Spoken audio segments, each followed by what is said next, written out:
Hello, everyone. Welcome to The Courage Effect. It's Suzanne, and I'm honored to have you here. Today, we are doing another listener favorite, and new shows are coming very soon, in just a few weeks, actually. Stay tuned for more information on that. Today's show is from our archive, and it is a conversation that I had last year with Michael Melcher. He is an executive coach, and we had a conversation about courage, growth, and the importance of networking. He wrote a book called The Invisible Network, and after seeing him speak at a conference, I was really intrigued by the just different perspective that he had on cultivating a network. He really speaks to it almost about cultivating a garden. It is a living thing, and you have different people in your network that serve you in different ways, and you in turn do the same for them. We have a great conversation about discomfort that happens not only in personal change, but also in how we navigate relationships with each other. I also made the decision to re-air this show now because I know a lot of people in my immediate world that have been impacted by the current economic changes, by layoffs, by the government revoking grants and otherwise. It is a challenging time for people just to maintain their businesses or to have work, to get back to work. Having networking conversations can be incredibly difficult and challenging. And I know that also, thanks to COVID and what we've all been through over the past few years, a lot of our communication and relationship building skills have been impacted. I believe that we can all use help to be able to network with intention, to do it well, and to support each other as we're cultivating these communities. I so appreciate a lot of the points that Michael brings into this show. He says that, first of all, we need to have some compassion as we look to this being an uncomfortable thing. Sitting in discomfort, that obviously takes courage, but also the idea we have to give ourselves permission to let it be hard, to acknowledge this is a difficult thing, but I'm going to get out there and do it. We also talk about the ick factor of networking. That is my term. And it's hard to do. A lot of people don't want to go out of their way to have these conversations. But one thing that Michael brings up that is so true is people are going to be having conversations about us in rooms that we are not in, whether we like it or not. So how might we have some conversations via networking to influence what they're potentially saying about us, about who we are, what we do, and the value that we bring? So regardless of the platform or the means of which you are reaching out to people, how do you get your message heard? How do you connect in a way that's meaningful? And how do you also make it memorable? Michael speaks to this, and he brings some great ideas and ways that you can reframe how you approach networking, but how you can look at the relationships that you have now to maybe leverage them in new ways. Enjoy the show. I am glad that you are here, and stay tuned for brand new shows of The Courage Effect in just a couple of weeks.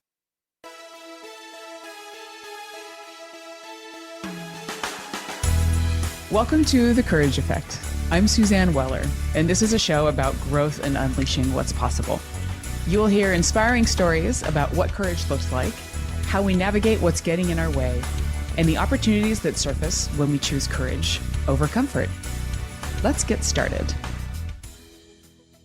Hey everybody, it's Suzanne. Welcome to The Courage Effect. I'm thrilled to have you listening today, and my guest is Michael Melcher. Michael Melcher is an internationally known executive coach and leadership expert. And over the past 20 years, he has helped a vast array of clients, which is really quite wonderful, especially as a leadership coach, because a lot of us tend to stay in a couple of lanes, and Michael's experience is very broad. He has worked with senior executives, entrepreneurs, White House appointees, tech wizards, community activists, parents returning to the workforce, and young people just starting out. He has delivered hundreds of keynotes and workshops across the globe and is the author of 3 books, including his most recent, Your Invisible Network: How to Create, Maintain, and Leverage Relationships That Will Transform Your Career. And I highly recommend this book, just giving that a quick plug. Prior to entering coaching, he has served as a foreign service officer in the U.S. State Department, worked as a lawyer, and founded an internet startup. Michael is the product of public schools before earning his BA from Harvard and his JD MBA from Stanford. He was raised by a Mexican-American single mother who was the first Hispanic woman in America to earn a doctorate in accounting. He is a gay dad and lives in Manhattan with his twin sons, Nicolas and Mateo. Michael, welcome to The Courage Effect. Thank you for having me, Suzanne. I'm excited to be here. Oh, such a pleasure. So, one of the things that really stuck with me since our prep conversation is, the courage to disrupt your regular activities. I mean, obviously, you are somebody and I am somebody. We've changed our lives around. We've had a couple of different chapters. I'm curious for you when I say that, when we talk about disruption and courage, what are the thoughts that bubble up for you? Well, courage is required when you're first noticing something you want to change, and then we start doing the activities to change it. And usually, when you are trying to change your life in some positive way, there's an investment period, meaning you have to take efforts and do things and try things. But there's a real lag between doing that and getting positive feedback or noticing any meaningful change. So you're kind of investing up front and you're not really sure what the return is going to be. So that's one way that courage is required when you're making a change. And that's really hard because, as you said, when you're in that sort of, I mean, I call it the trough. So you're in that zone of not really feeling results. I'm curious for you, how do you know? What practices do you put in place to actually get out of that trough? Well, that's a great question, because I'm kind of doing something like that right now. I think the first thing is to know where you are. Like, I am in this change period and I am taking action to do something about it. So it's not like an ordinary period. It's not like I'm in my routine. It's not like I'm doing things I've done 1,000 times before. It's I'm trying something that is different. And also reminding yourself that you're taking in a lot of information. So growth is a lot about discomfort.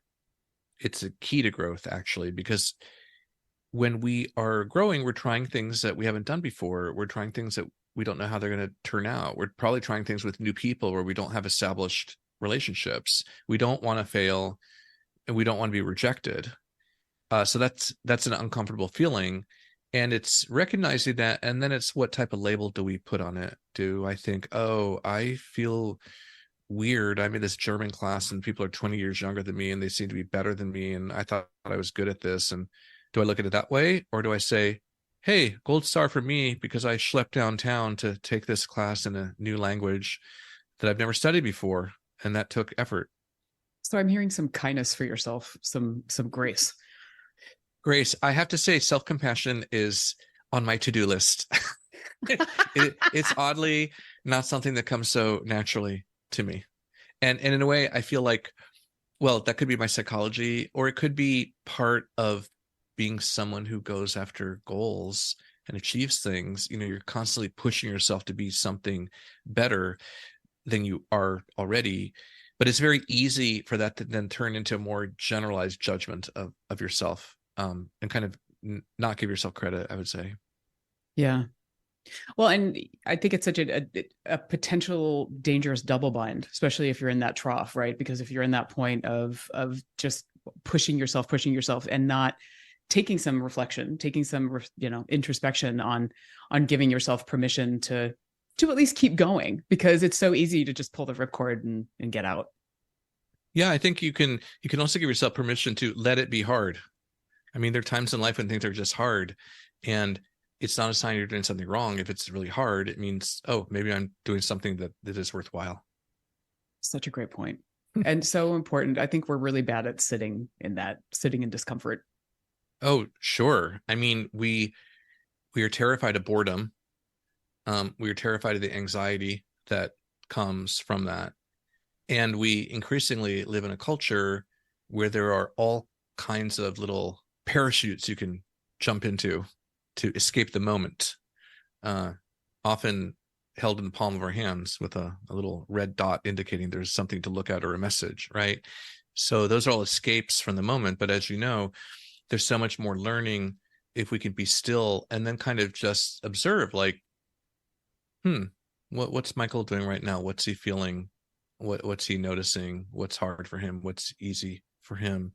And it's kind of an advanced thing, but to, in a way, notice without judgment, just it's sort of an is. It's not a good or a bad, but seeing it as an is, I think, helps us stay in it and not freak out and think we have to like resolve things one way or the other when they're probably unresolvable for the time being. Yeah. Well, and also it's that combination of action and thinking, right? And the tendency to overthink. Hmm.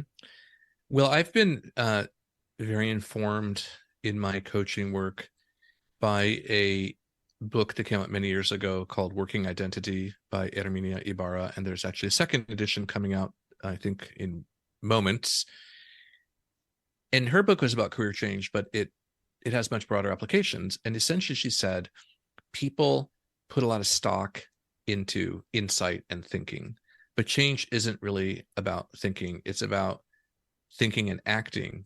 And her contribution was it's not you think of something, then you act. It's more like you act and then you think, and you act again and then you think. So that's where the reflection is. So as coaches, we know this, like, insight's great, but insight is there's a lot of it out there, and it's really the application and the trying and the testing and the development of new habits and practices that allows you to move forward. I love that book. That's actually one of the books that made me decide to become a coach. It literally changed my life. So, and the whole idea of outside, like you can't, like insight is good, but you need to get out of your own zone, your own world, in order to have the insight of who you are and what you're doing and changing up. So, Yeah, there's another wrinkle on what you just said, which is, what is the role of other people when we're trying to take courageous actions? So on the one hand, other people can keep us tethered to the reality that we have right now. Some of our close ties may like what we're doing, or they're getting something out of it, or they might have loving doubts, right? But they are not necessarily signed up for this change agenda you might have. And so to some degree, you have to be really careful when you're doing something that is high risk or requires courageous, because it's almost natural to call up the very person who's going to give you the most negative feedback. Although sometimes I'm just saying this because I care, right? So that's one thing. But the second thing is, we often discover who we are by seeing how we're reflected in the eyes of others. Like, my personal theory about this is that our self views lag a bit. So in some ways, my view of myself as a coach is like, I don't know, circa 2007 or 2008. But it's not 2008 anymore. And if I meet somebody in 2023 and I see how they're reacting to me, I have to think, oh, maybe that's actually who I am right now. maybe I'm sort of a well-known, accomplished person who's respected in this field, as opposed to, oh, can I really make it? Is it going to be weird or what have you? And so it's both thinking about, all right, which people do I need to have a little bit distance from, but also how do I start opening myself up to new people who can kind of reinforce this courage agenda that we've taken on.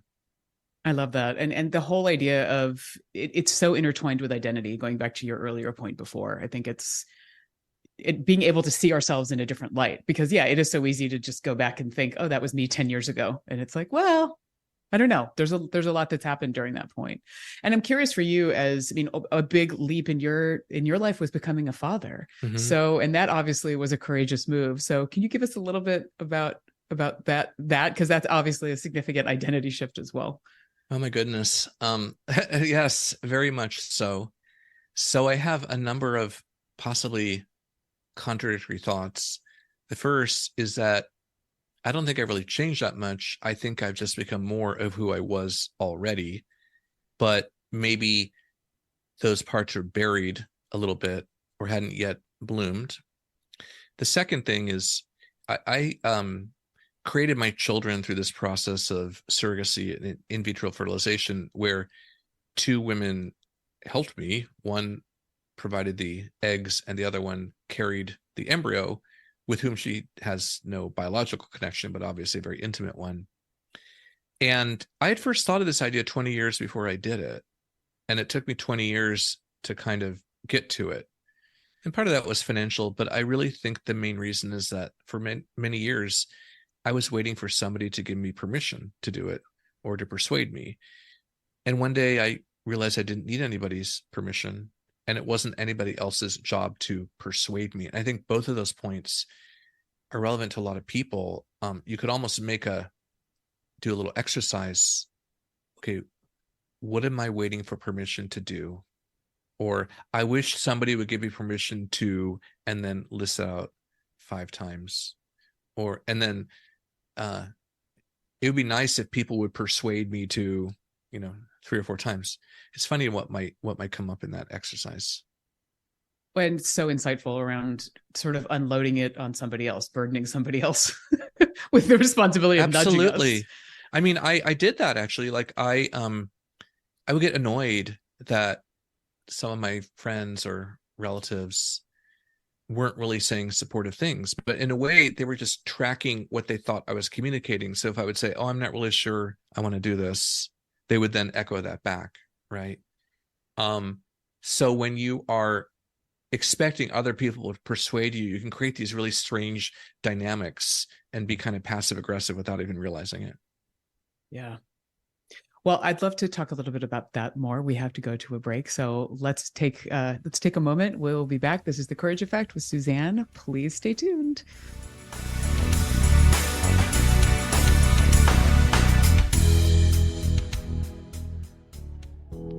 Each episode of The Courage Effect offers you a chance to meet inspiring guests, hear their stories, and spread what we call courageous contagion. The podcast's mission is to amplify courage in your lives, workplaces, and communities. So how can you be a conduit for courage and support this podcast?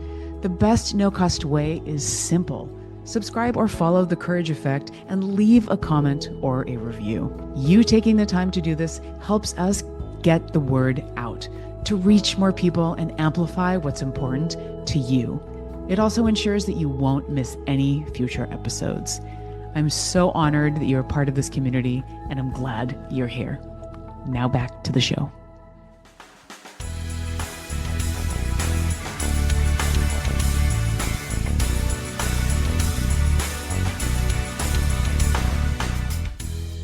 Welcome back to The Courage Effect. This is Suzanne, and my guest today is Michael Melcher. Michael, in the conversation we've been having so far, I've been thinking about expectations and the idea of, with courage, we tend to create the narrative in our mind of how something is actually going to turn out. And with courage, that is bucking the expectations. It's actually questioning ourselves and bringing some curiosity to the table. Talk to me a little bit about that, especially maybe in light of your book, because I do think that those two things are very, very woven together. Right. Courage is part of expanding and deepening your network. People might not start with that word. They might start with something like discomfort or weirdness or fear, perhaps. But I think a lot of it relates to courage. And you set up this question well, at what point do you need to open up and buck expectations? Because the thing about professional relationship building is that, sure, we want some intentionality. I mean, every business book is about some type of intentionality. Like you're activating, you're trying to move into the world. You're saying, I want something different from what I had already. I want something better. So there's some type of planning and strategy, which you could do. But then you have to open yourself up to a variety of possible outcomes that you can never predict. So that also requires a little bit of courage to be willing to really want something and not necessarily assume it's going to happen or happen in the way that you predict. It might be better or it might be disappointing, but you just have to know that there's a huge amount you can't predict. And if you get too wrapped up in expectations, it really slows you down and kind of blinds you from other good things that could happen. So what I'm also hearing is being open to it not going how you want. So checking your expectations early on, but then maybe being open to other alternatives. Yes. And I have a sort of ratio that I recommend for this. And the ratio is that out of 10 conversations you might have, 3 will be really good, better than you expected. You learned something you didn't really know you're going to learn, or the connection is more powerful than you thought. 5 will be pretty good, decent, workmanlike. You're going through the day, maybe it'll turn into something, did your part. And 2 might be sort of unpleasant, or like a bad date, or watching paint dry. It's just, okay, I was hoping this would be better, right? And I think that's a fairly good ratio. And the reason it comes out that way is that you can't predict who is going to be particularly useful ahead of time. Some people you think will be useful will not be, and others that you think will be completely random meetings are incredibly powerful.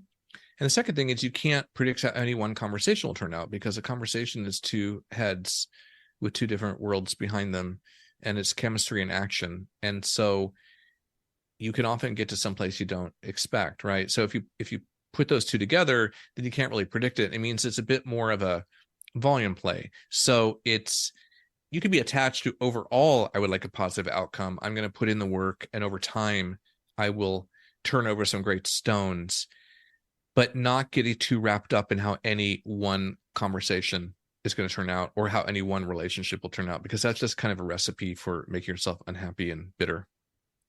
Yeah. So let it go, and know where and when to invest your time and energy in relationships is also what I'm hearing. Yes, and kind of learn from the process, right? So you may start out with certain expectations and then learn from others, and also to recognize when you had expectations. So in the past, I had clients that were, let's say, going through different kinds of career transitions. And I remember one client who worked in banking, he was becoming so bitter that people he thought who were his friends were not responding to his emails, or responding in a timely way, or kind of hooking him up. And, there's a bit of a timing thing. Maybe they're just busy right now, but it doesn't help you to be hooked on that, right? And to be obsessing about what does this relationship say, because there could be others that will be super powerful and useful that you're not even expecting. Mm, yeah. Where did the name Invisible Network come from? I'm so curious about that. Well, I worked with a book coach on this book for the first time, a woman named Jenny Nash, who really serves as a thought partner in helping me to pull out what I was trying to say. Like a great intellectual sparring partner, I would say, who also knew a lot about publishing. And we were trying to get the heart of what I was saying, and like what's holding people back. And I said, because people don't realize how much is around them or how to access everybody else. They're very focused on what's right in front of them, but there's this whole invisible layer that is part of their world that they're not tapping into. It's an invisible network. And that's a great phrase. And so that's what became the title. And it's two levels of visibility. It's horizontally invisible because you can have weak ties, you haven't met them, or you haven't gotten to know them, you don't know what they provide. And then there's a vertical level, which is that most work relationships are underdeveloped. We engage transactionally with people, and so we're losing out of a lot of the depth there. And so all this is around us, and the question is, how do we bring it closer? How do we connect more with this world around us that's waiting to be seen by us? Yeah. Fantastic. I also really love when you have like weak ties, right? Like you talk about these different types of relationships, and that's okay because it's not one size fits all. Yes. So weak ties are people that you don't know very well. So you and I were a weak tie until today, really. We met once or twice, I think. And you either had just met them or don't know them well, or perhaps you knew each other quite well, but it was 12 years ago or 3 jobs ago or in another city. And so they're attenuated from how we are right now. But a lot of the research shows that weak ties are tremendously important in career development. You also talk about getting beyond, I mean, talking about yourself is a really hard thing in networking. A lot of people feel gross, and you talk about like, how do you sort of move beyond the gross? Can you talk a little bit about that? Yeah. Well, the first point is a bit of a come to Jesus thing, which is, all right, you don't want to talk about yourself? Who's going to? Because decisions about your career are being made in rooms that you're not in. So where are they supposed to get the messages? Will Amazon or Google give them the algorithm that will somehow perfectly represent you? No, it's not going to. So you have a choice. Do I want to equip people with the right messages or not? In terms of what you talk about, yeah, it's a bit of an art. You only learn it by doing it. It's not necessarily the most logical thing that would work. So you have to be willing to play in the sandbox a little bit and try different things out. One tip is to start with your interests before you talk about your life story. So I'm really interested in learning how to have a successfully marketed book, or I'm really interested in what leaders in my company do, and how they build their skills. Or I'm interested in how women in tech can be really effective while still being who they are, right? So you start with your interest and say, oh, by way of background, I spent the last 12 years working as a software developer and taking psychology classes at night because I was always passionate about it. Or I worked in international development for 15 years and I'm now making a transition to XYZ. So you start with your interests, because when people start with their backgrounds, they tend to be both defensive and boring. So they're defensive because they feel like, well, I have to show somebody I'm worth talking to, not realizing that that is such a snore fest to go through your background. And then it encourages people to puff things up a little bit in a way that just doesn't land well. Yeah, we get so obsessed with like proving our credibility. Proving your credibility. I have to say one pet peeve I have. I'm just going to share with the world. When people are talking about themselves or writing about themselves, people often think that if they denote that they've been selected for something, it's better than saying they just wanted it. So a book author I know said, well, my publisher asked me to come out with a book on XYZ subject. I'm like, well, how about you just say you wanted to write about this? Or I was selected by the CEO for a new leadership program. I'm like, how about I was just a member of this? Like it's weird to, I just don't like it. Just claim what you are and what you want. And I don't really care who asked you to do it or who invited you to the party. I like that for so many reasons, because it's so passive to be like, oh, I was like, they gave me the nod or I was picked. Exactly as you said. It's much more passive than just, yeah, it's boring. Yeah, it's not really owning your power. It's in a weird way, it's weakening because you're transferring the attention away from you to the other person who kind of, gave you the tap on the shoulder with a golden sword type of thing. Well, and what you also talk about, the transactional nature of relationships, and it is nice to have like some shared condition, right? Because then a lot of the time, it's acknowledging that, and that's one of the things, especially, I mean, as entrepreneurs, we know this with having our own businesses. So many independent business owners, they hate like doing biz dev, right? They hate going out and asking for money, and it's because they see it as asking for money. It's like, well, and I'm always thinking about, how do you have the courage to reframe that into something about what does this give you? How do you build relationships and build your business in ways where it's not just about asking for money? Yeah, I would be even more forceful. I would say you need to destroy that concept because it's not true and it's limiting you. And as long as you have it, you're not going to do anything. And by the way, people sometimes like having really limiting ideas because then it gets them off the hook for doing anything, right? Yeah, you could position it as, I enjoy meeting people. I get great ideas from others. I have ideas to share. I might be able to help people out. I represent a whole company full of people, and so it's my job to connect with others who might be able to help them.